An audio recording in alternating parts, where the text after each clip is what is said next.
প্রিয় ভাই বোনেরা, আজকে আমাদেরকে সতর্ক থাকতে হবে।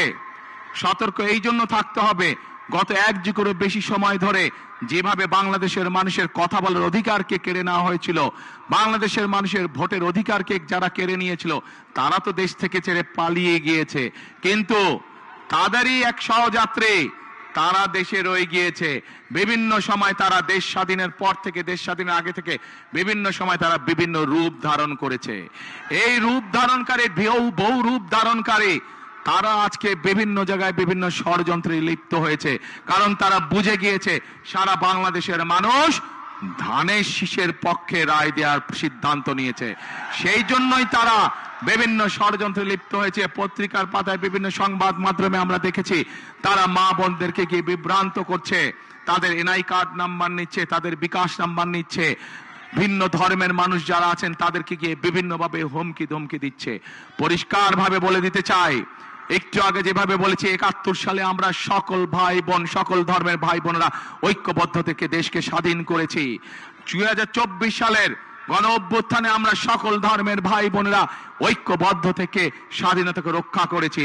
ইনশাআল্লাহ আমরা সকল ধর্মের ভাই বোনেরা ঐক্যবদ্ধ ভাবে এই 12 তারিখের নির্বাচনে যারা ষড়যন্ত্র করবে তাদেরকে আমরা দাঁত ভাঙা জবাব দেব ইনশাআল্লাহ। প্রিয় ভাই বোনেরা, সামনে লক্ষ্য, সামনে উদ্দেশ্য একটাই। আজ এখানে দাঁড়িয়ে হয়তো আপনাদের সামনে আমি রাজনৈতিক প্রতিপক্ষ সম্পর্কে অনেক কথা বলতে পারতাম, কিন্তু ওইসব কথা বললে কি জনগণের কোনো উপকার হতো? মানুষের উপকার হতো? মানুষ জানতে চায়, মানুষ জানতে চায় যে কোন রাজনৈতিক দল তাদের জন্য কি করবে, দেশ গঠনে কি কাজ করবে, মানুষের জীবন যাত্রা পরিবর্তনের জন্য কি কাজ করবে, মানুষ এটাই জানতে চায়।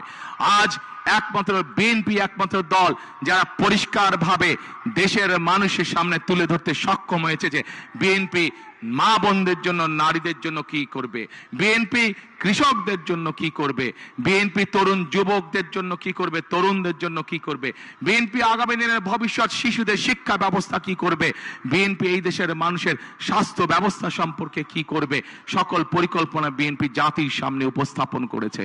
প্রিয় ভাই বোনেরা, আজ কাজ একটাই, আমাদেরকে দেশ গঠনের কাজে মনোনিবেশ করতে হবে, আমাদেরকে দেশ গঠনের কাজে শপথ গ্রহণ করতে হবে। আজকের এই জনসভা আমাদের দেশ গঠনের শপথ হোক, আজকের এই জনসভা আমাদের আগামী দিনের দেশ গঠনের প্রতিজ্ঞা হোক। আছেন নাকি আপনারা আমার সাথে? দেশ গঠনে কারা কারা আছেন আমার সাথে? হাত তুলেন দেখি। আগামী দিনে দেশ গঠনে কারা কারা আছেন? আলহামদুলিল্লাহ, আলহামদুলিল্লাহ, আলহামদুলিল্লাহ।